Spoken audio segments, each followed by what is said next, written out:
Just wanted to start off by saying on behalf of Dr. Malakovic and Dr. Molnar-Main, welcome. Thank you so much for joining our session today.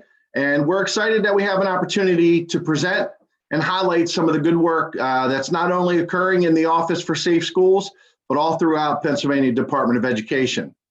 Hopefully, as you'll hear today, these topics are not only at the forefront of our discussion, but they're woven throughout the fabric of the entire learning environment. The items that we're going to present are critical to all educators and play an essential role in shaping our students and providing an opportunity for academic success.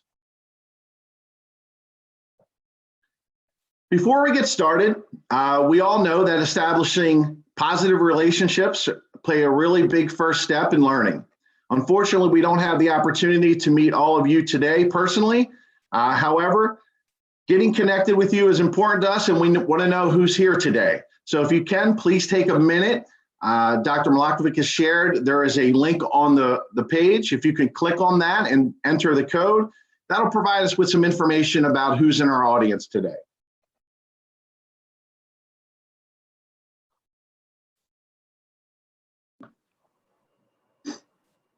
For attendees, you may not be able to click on the link itself due to the webinar style Zoom room. However, you can type in your URL browser, www.menti.com, and use the code 89470721.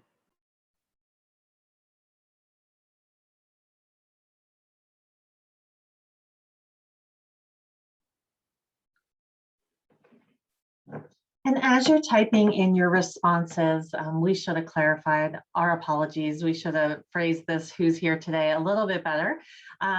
We would love to know your role in the educational setting or in the setting that you're currently in.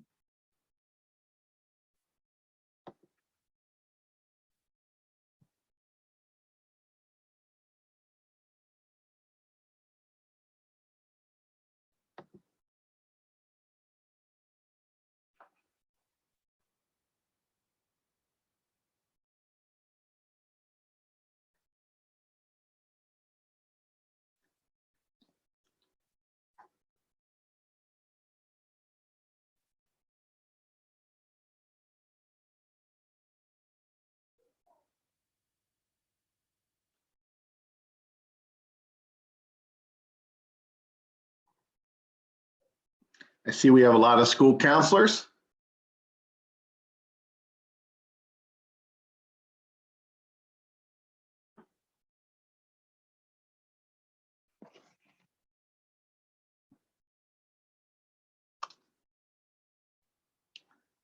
Awesome. Thanks so much, everybody, for participating. As mentioned, it's really nice to know who our audience is as we dive in here a little bit to the topics of today. We want to outline our focus for today's presentation and hopefully provide a better understanding and introduction to the work and initiatives coming out of the Office for Safe Schools. Our office provides support and technical assistance, professional development, and security-related activities designed to promote safe and supportive schools all across the Commonwealth. The next thing we want to make sure we do today is hope to provide an understanding about the importance of creating a common language for safe and supportive learning environments within your LEAs. Also, we plan to detail some strategies to help integrate the initiatives and generate a more targeted approach to assist schools and districts in formulating a plan and for safe and supportive schools. And then finally, we're going to highlight some additional resources that will hopefully be available to all of you off the Safe Schools website and throughout PDE.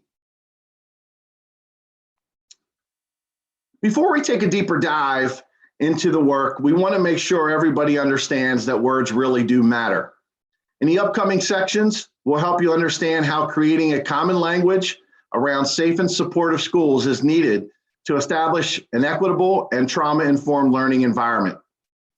Filling your toolbox with an accurate definition and terminology that surrounds the work of equitable trauma-informed school systems is an essential first step to our work. All of these words you see on the screen today are used in PA, and they are certainly an essential planning tool for an integrated approach to safe and supportive schools. We will be defining these words for you today and elaborating what they mean specifically for Pennsylvania. All of these are critical components to establish a needed framework for an equitable, trauma-informed school system. Next, I'm going to turn the presentation over to Dr. Molnar-Main, who will take the first look into school climate. Thank you, Scott. It's good to be here today. On this slide, you'll see the definition of school climate that is used in Pennsylvania. School climate is how students, staff, and other members of the school community perceive the school. Is the school physically, emotionally, and academically safe? Are there high expectations for behavior and achievement? Are classes engaging, or is there adequate support for students to succeed?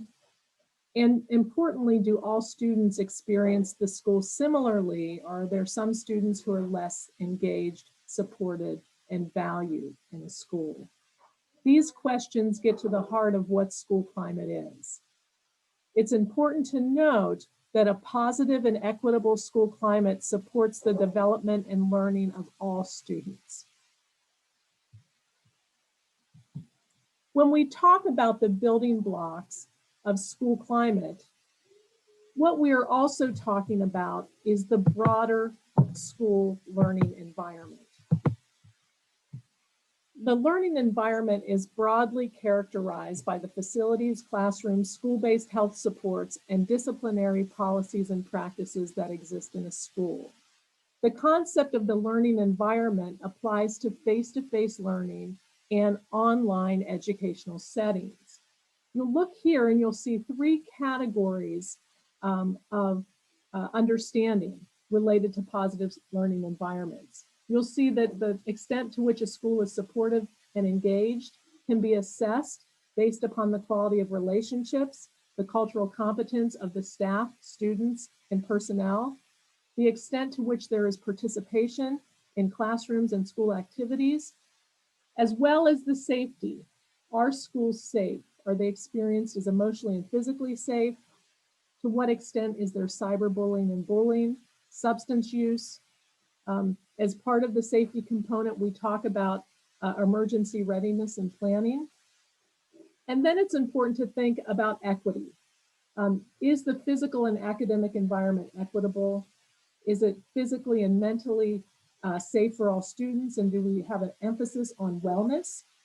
And how does our disciplinary environment impact students? All of these are important considerations for which you should be identifying data points. Our Pennsylvania School Climate Survey is one data point that can be used. Obviously, your school's disciplinary data is another data point. The Pennsylvania Youth Survey provides access to data on these items as well.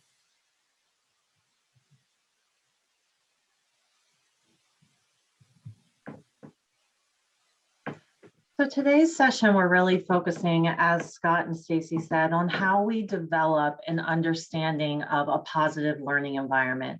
And as Stacy said, equity is such an important part of that. How we engage equitable trauma-informed practices. And we really look at everything we do in the school setting as part of that. And we use equity and trauma-informed as a lens to really promote positive learning environments. Informs how we're going to make our school feel, so that when we walk in, when anybody walks in, family, community member, staff member, administrator, they feel safe and supported. In Pennsylvania, the definition for equity is as follows. Every student has access to educational resources and rigor they need at the right moment in their education across race, gender, ethnicity, language, disability, sexual orientation, family background, and/or family income. As Scott mentioned, it's really important to have the same language when we're talking about individual aspects of a positive learning environment. For the purposes of the Pennsylvania Department of Education and school entities across PA, we use the trauma definition from Act 18 of 2019. It has three components. Number one is the exposure to an event, series of events, or set of circumstances that is experienced by an individual as physically or emotionally harmful or threatening. When we think about trauma, we need to remember that exposure is only part of the picture. And we need to think about how we experience the event does not determine whether someone is traumatized, but rather how they just experience it. So when we think about that, that's why 2 and 3 are so important. When we remember that they must have lasting adverse effects and that it does create significant difficulty in cognitive functioning and physical, social, emotional, mental, or spiritual well-being. One of the things I really want to highlight as Pennsylvania moves forward to becoming a trauma-informed state is that there are differences in the definition for PDE for trauma and other state entities. However, the only difference is the part where it says create significant difficulty in cognitive functioning. Other state definitions do not include that, but of course, because we are focused on learning, we do include that in our definition. When we think about the types of trauma that you can experience and that are really important to recognize in the school, we think about ones that it could take an entire hour and a half to really go through all the definitions of trauma. We as a department have chosen to highlight just a few, and we're going to go through them today. When we think about racial trauma or race-based traumatic stress, we want to think about potentially traumatic experiences resulting from direct experiences of racial harassment. This can be threats of harm or injury or being humiliated. It can also include witnessing racial violence towards others. This is hate crimes, violence by law enforcement. And we want to make sure that we understand that witnessing can be in person, like a direct witnessing. It can be through social media, the news, or television. And experiencing discrimination or institutional racism. We really want to think about, in a school setting, how do we make sure that microaggressions or brief everyday verbal or behavioral exchanges that are intentionally or unintentionally communicate that you have hostile feelings, that you're making derogatory comments, and that really affects your positive learning environment. So how do we structure that so these microaggressions are not occurring? Or if they do occur, that we address them in an equitable, trauma-informed way, understanding that it isn't the intent, but rather how a person experiences it that determines whether a microaggression occurred. Historical trauma was defined by Dr. Maria Yellowhorse Braveheart when she did work around the violent colonization, dislocation, and assimilation policies that were occurring in American Indian and Alaska Native communities. And so what she really looked at is how the cumulative emotional and psychological wounding really actually goes across generations and affects a lifespan. And it is the result of a massive group trauma. So her focus has been, how does this affect not only individuals, but entire communities, generations, and it builds off of what is happening in the moment. When we think about, for communities of color, the effects of slavery, segregation, racism, and discrimination, we need to think about how they can manifest.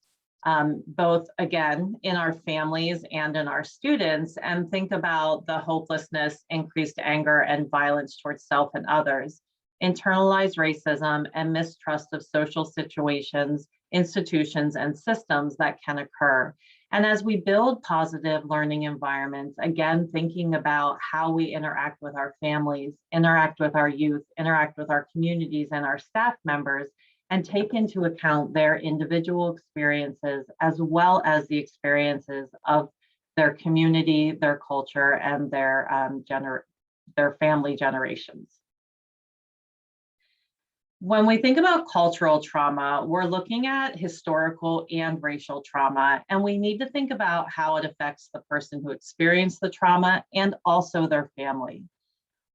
As I mentioned, the research initially that was done by Dr. Maria Yellowhorse Braveheart, this research has been expanded upon. And what they're looking at is that intense psychological trauma can actually have a genetic impact And so it does affect not just the individual, but also generations moving forward. It is almost as if it sits in the brain and the trauma is never forgotten.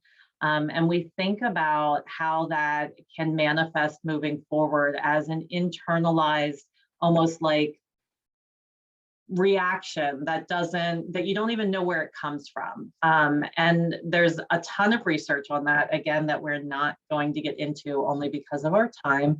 But also understanding that as we move forward in creating positive learning environments, those coping skills, the resiliency that we build into our staff and our families and our students also can be passed down. So you can pass down trauma and you can also pass down resiliency. When we think about creating safe, supportive school climates and positive learning environments for everyone, our staff, our students, our families, this is such a vital part of preventing and addressing cultural and racial trauma in the school setting. And things that we need to think about are explicit bias and hostile environments. So we want to avoid these factors and really become aware of them so that we know we're creating systems that don't involve explicit bias or the attitudes and beliefs we have about a person or a group on a conscious level. And we're not creating hostile environments where we're engaging in behaviors that deny or limit a student's ability to participate in or benefit from our educational programs. Structural or institutional bias are things that we do that create either policies, procedures, customs, practices, and they systematically reflect and produce group-based inequities. These can be any part of a district-wide policy to an individual school's practices or the norm for the school. And they can be biased regardless of whether the person who created those practices believes that they're biased or had a biased intention. Again, really thinking about how it is experienced by individuals in our school and not necessarily the intent behind it. We want to really move towards having inclusive schools. So this is moving beyond what we would typically think about in inclusion. When we think inclusion, a lot of us really immediately go to special education. So we're including special education in our regular education classes. And we really want to think about, to develop positive learning environments, we're moving beyond that. So we're really thinking about how you can develop policies and procedures and a norm for your school and a learning environment that really takes in all students, all staff, and creates that community feeling that you want to have in a school setting to enable students to optimally learn. When we're thinking about a trauma-informed approach, which is what we want to move towards to create a positive learning environment, we're again back to Act 18 of 2019, which defined a trauma-informed approach. And as you see it on the screen, it really relates to SAMHSA's definition of trauma and trauma-informed approaches and what all of Pennsylvania is moving towards as they become a trauma-informed healing state.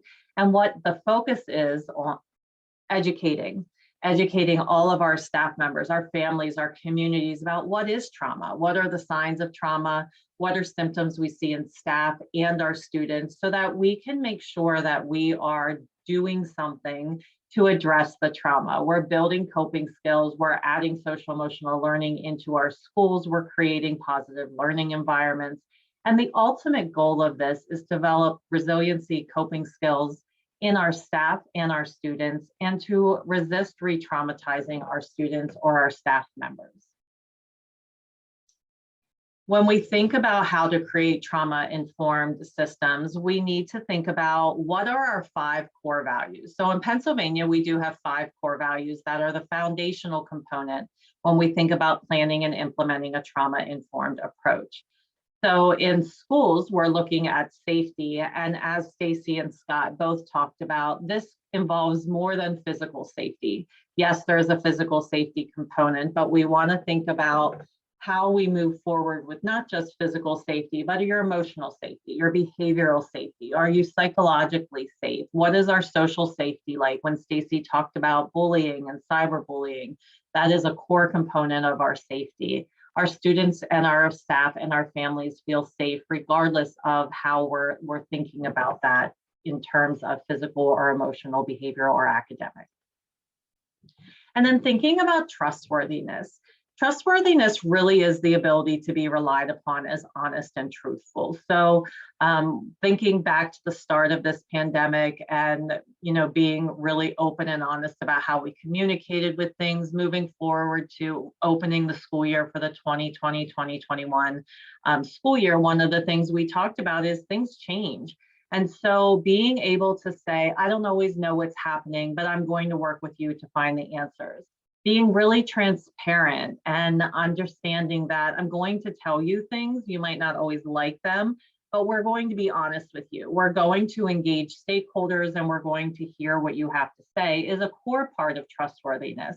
And this develops a positive learning environment because our staff, our students, and our families feel like they can rely on you. And that is a really important part to moving forward to being a trauma-informed system. And when we think about how we develop that trustworthiness, how we think about a learning system and really creating that environment, we think about collaboration and mutuality.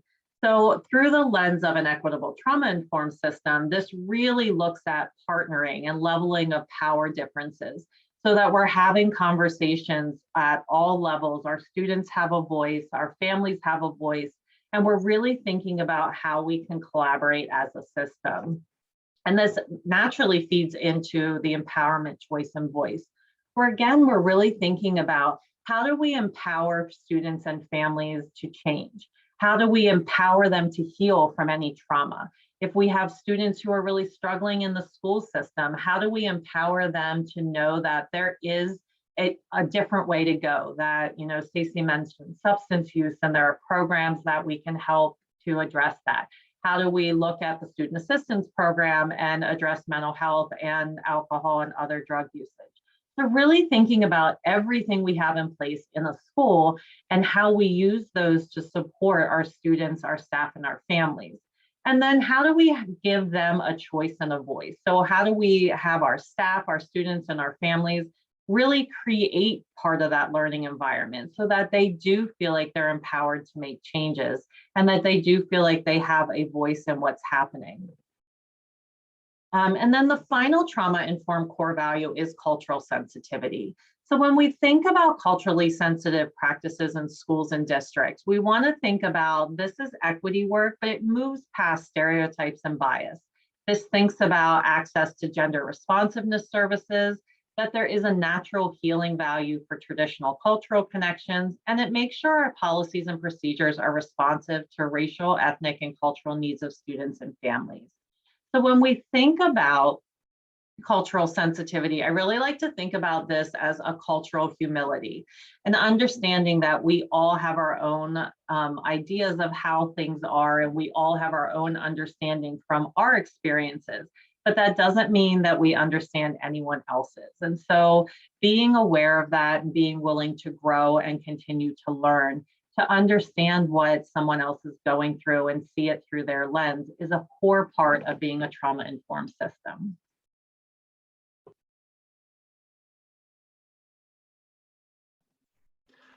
Thanks, Dana. As you see on the screen here, and as Dana mentioned several times, this next topic, I think we could probably do an entire presentation on. So in the interest of time, I'm just going to highlight some of the important resources and the platform that really helps guide a lot of the work that we do at PDE and in the Office for Safe Schools. As Dana mentioned earlier, equity in learning is an essential first step to help students gain access to educational resources and rigor they need at that right moment in their education. This resource, the Equity Hub, is certainly a great place to begin your work. The resources available on this page have been handpicked, reviewed, and represent the best practices and models and guidance. They have been divided into 6 pillars, as you see here on the screen, and they also can be applied into 3 different spheres, which are the district school, classroom, and individual. One of the things I wanted to highlight here, and a great starting off point for your work would be a tool that's called the Equity Audit. And this can help you determine the current status of your school district and outline the great place to start for you and your district. So real quickly, we're just going to touch upon the 6 pillars that are here just to provide an overview. And then as I indicated, you can click on all of the links when the presentation is available, or you could access the hub through the Office for Safe Schools website. There actually is a blue box that says equity. And if you follow those links, you can get to the Equity Hub. So the 6 key pillars of equity are: first, general equity practices. This looks at how can your educational community consider those global equitable practices. Second, we look at self-awareness. What's the role of the educator, staff, and more broadly, you specifically, in shaping the educational community towards greater equity? The third, data practices. So this speaks to all of us. How might your educational community use specific data in order to drive equity efforts within your community? The fourth pillar, family community engagement. What is the role of the educational community beyond the school in driving equity efforts? The fifth pillar, academic equity. How might we teach, practice, enforce, and shape educational equity? How are you providing academic success and opportunity? And then finally, disciplinary equity. Does your system of discipline reflect equity among the student subgroups within your LEA? Once again, this hub is available through the Office for Safe Schools, and I want to encourage everybody to go to our website, follow the links to get to the Equity Hub. Next, I want to talk a little bit about SAS. Here's a great professional development opportunity for educators, which is available through the SAS portal. So you could access that again through PDE to get to the SAS portal. There are a few courses that are going to be offered for teachers to receive Act 48 hours. They are self-paced, online format, and they really help build the educator capacity in equity. There's 3 courses here: the self-awareness and reflective practices for the equitable classrooms. Equity Course 2 is the educators as system change agents. And then also we have a trauma-informed practices available through the SAS portal as well. We also have courses that are available for our school leaders to receive Act 45 credit. There's 3 courses that are available here: comprehensive mental health for school leaders, equitable education of all students, and then finally, leading school climate improvement. All these courses are available again through either PILS or through SAS. And again, just very good resources for educators and school leaders throughout the school community. I'm going to turn it back over to Stacy, who's going to talk a little bit now how to integrate these practices through an MTSS model. Great, thank you so much, Scott. So we've talked about school climate, we've talked about learning environments, and we've talked about the 2 primary lenses that we advocate educators using in Pennsylvania to begin to approach school safety and school climate improvement. That is the lens of trauma-informed practices, as well as the lens of equity. Now, many of you may be sitting there thinking, like many educators, we have so many things on our plate, how do we begin to approach this? And I want you to know that enhancing your learning environment through equitable and trauma-informed practices does not involve investing in some new framework or a new program. Instead, these practices are a way to enhance your district's existing multi-tiered system of support. For those entities that are not currently using an MTSS framework or a multi-tiered system of support framework, basically what it means is that comprehensive mental health supports or school climate improvement supports can be organized in a 3-tiered model where Tier 1 focuses on universal practices. These are the practices that we provide to all students. Enhancing learning environments involves continuous improvement rooted in 11 key areas: equity, high quality instruction, strategic use of data, race, ethnicity, school program, and grade level collaboration. It's important though that these 7 categories of work be a part of your improvement planning. That is, that it be data-driven, that it focus on things like social emotional learning, common language expectations, teaching emotional and psychological regulation to students and to staff, thinking about how your community engagement practices are equitable and trauma-informed, as well as your parent involvement practices, and importantly, integrating culturally responsive practices throughout the building.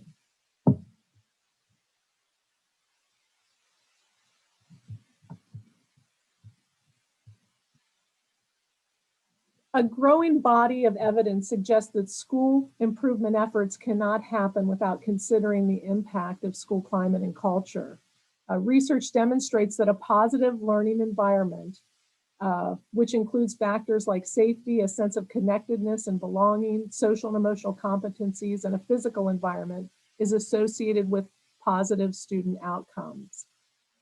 The research suggests, though, that the perception of a positive school climate or positive learning environment may be even more beneficial for students who are at risk of negative outcomes. So when we're talking about paying attention to the learning environment and implementing the lenses of equity and trauma-informed practices, we're talking about universal practices that impact all students, but we know that those practices are also going to be particularly beneficial for students at risk of negative outcomes. And in fact, if we implement those, we may have fewer students that are moving to a tier 2 level of support, which would require more targeted interventions.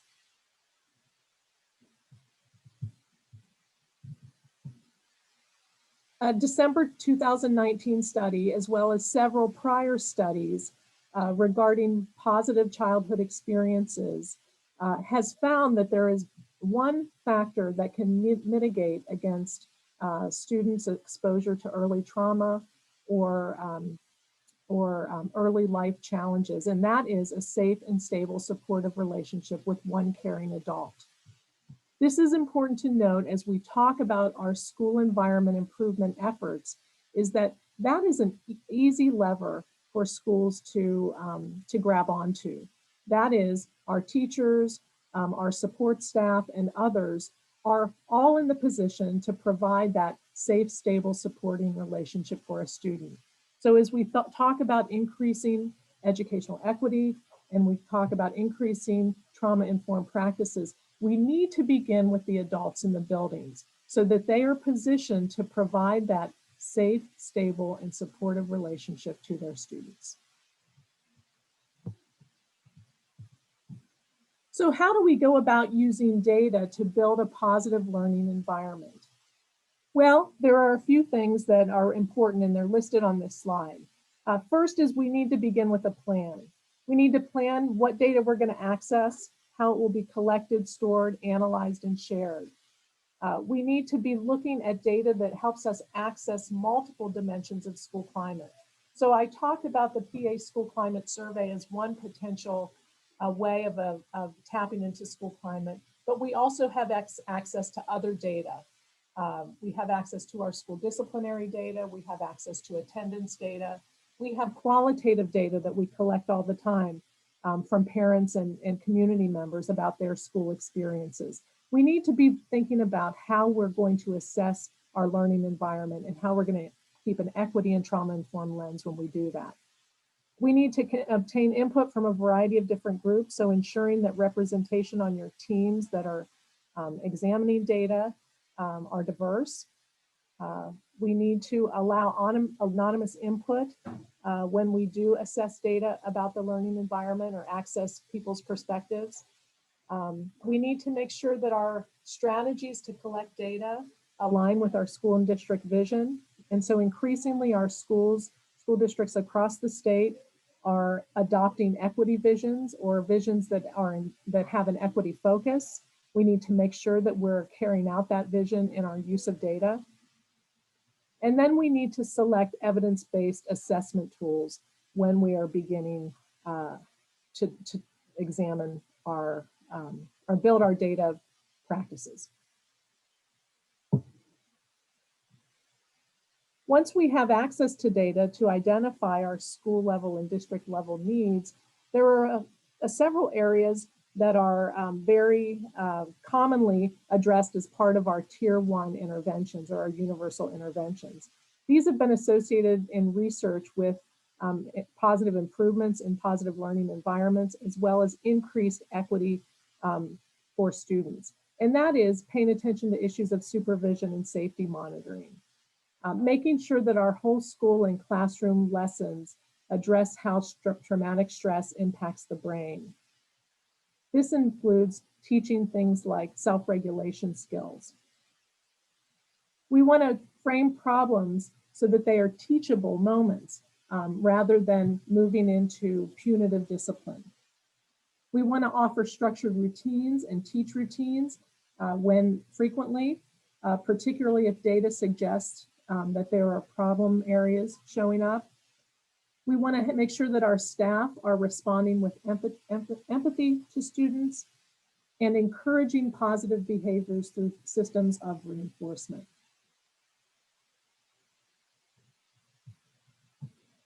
We talked earlier about bullying as a component of our school safety planning.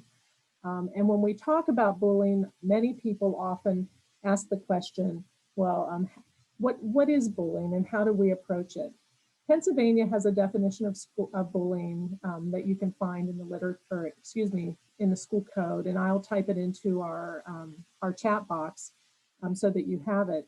But what's important when we think about bullying is that bullying actually has a great degree of overlap with trauma.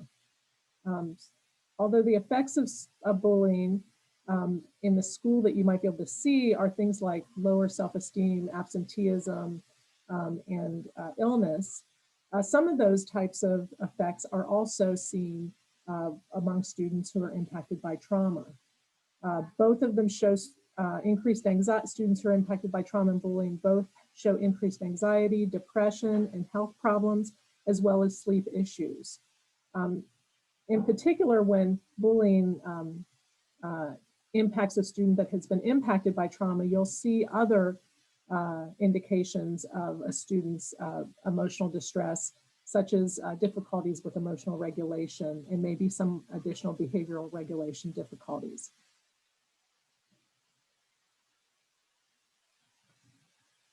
So I think the important thing to note here is that when we're doing trauma-informed work, we are also doing bullying prevention. That is when we are looking at increasing trauma-informed practices in the building, we're trying to mitigate against risk factors that are at place in students that are affected by trauma and that students that experience bullying. So we may not be able to impact a student's exposure to violence outside of the building, family conflict, or relationship problems, but we can impact things like their sense of connectedness to schools and the learning environment in which they're in. So again, when we talked about the importance of positive relationships and that positive relationship with a single adult as being important, that is a mitigating factor against these types of risk factors that are at play in both students with trauma and students affected by bullying. So as Stacy mentioned before, really thinking about that multi-tiered system of support is important because we don't want to think about how do we implement, when we're thinking positive learning environments, how do we do one more thing? How do we do bullying prevention and school climate and equity and trauma informed? They really are one thing that creates positive learning environments and really a focus on how we make our school community feel safe and supportive. And so we do understand that not every school in Pennsylvania has a structured multi-tiered system of support.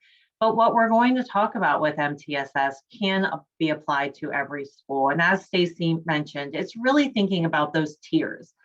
So we've worked with schools who will say, I don't have an MTSS, but you are doing things for all of your students. And then when students have some additional needs, you do something additional for them. And then your students who have the most needs, you add an additional support to them.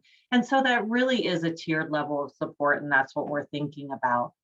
So how do we do those cross-disciplinary teams? When we're thinking positive learning environment, again, going back to our ideas of trauma-informed care and equity that Scott and I had both presented, Discipline is part of them, as well as academics. So separating your teams to have one team that does each individual practice doesn't support your school system to move forward, because your staff feels overwhelmed. Like, staff has like 5 team meetings a day, and you're talking, or a week, and you're talking about the same things at each of them.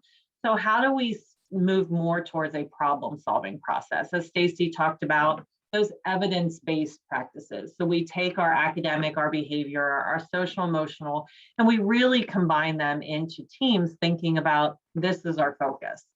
We want to make sure we're matching our student needs and our fidelity of implementation.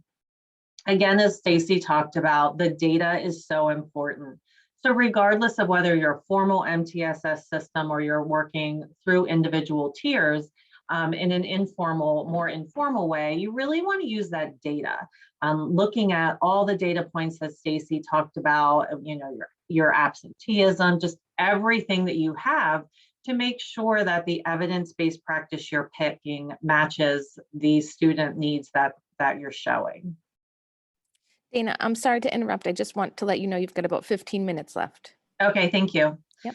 And then so thinking about your supports and your services, what they exist at all tiers, and what do they look like, and making sure for our staff moving forward that there really is that professional learning, that we're being culturally responsive, and understanding that not everything we do has to exist and live in our school system, that partnerships are so important. Those community partnerships really do help our students, but they also help our school system and our staff, because we're moving towards not having to do everything. So it builds capacity. And then again, back to the data. We of course want to really focus on how is our decision-making based on the data, and really meaningfully involving our community members, our families, and our students in that decision-making. When we think, as Stacy said, about bullying prevention, it's trauma-informed. If you're doing trauma-informed work, you're doing bullying prevention. If you're doing equity work, you're doing bullying prevention. If you're creating positive learning environments, you're doing bullying prevention. So it's really thinking about, again, that data collection. So the data collection for everything that you're thinking about in a school that you need, whatever your students are having a difficulty with. And this, of course, can vary by individual buildings as well as by grades. And integrating our social emotional learning and school citizenship language. Just as we talked about today, so we started off with Scott talking about building that language is important, and having a common language is important. That's so important for our schools as well. Making sure that what the language our staff and our students use is consistent, so that our students understand what we're talking about when we say bullying, when we say appropriate behavior, when we say things like you need to be respectful, what does that look like? And then making sure that when you're thinking about bullying prevention specifically, that there is a procedure if there are concerns that exist in the school setting. And when we think about SEL, there are, of course, many social emotional learning programs that are out there. In PA, we really want to think about a guidance that we provided, as Scott talked about, resources. This is a major resource for educators and schools throughout Pennsylvania, and this is to how we address career-ready skills. So how we think about developing self-awareness and self-management, and how you establish and maintain relationships and social problem solving. And one of the great things about PA career-ready skills is we think about our goal as educators is not just to put a bunch of knowledge into students' heads and then hope that they succeed. Our goal really is to think about how we're creating career-ready students, so that when our students leave us, they're able to get jobs, they're able to interview, they're able to have conversations and take constructive feedback from their supervisors. And so when we talked earlier about not wanting one more thing, the Career Ready Skills does have additional toolkits that are available, broken out by ages, as well as broken out in the individual skills. And I would encourage you to look at that and see what can be of use to you in your school setting, in your classroom, to be able to move forward with social emotional skills.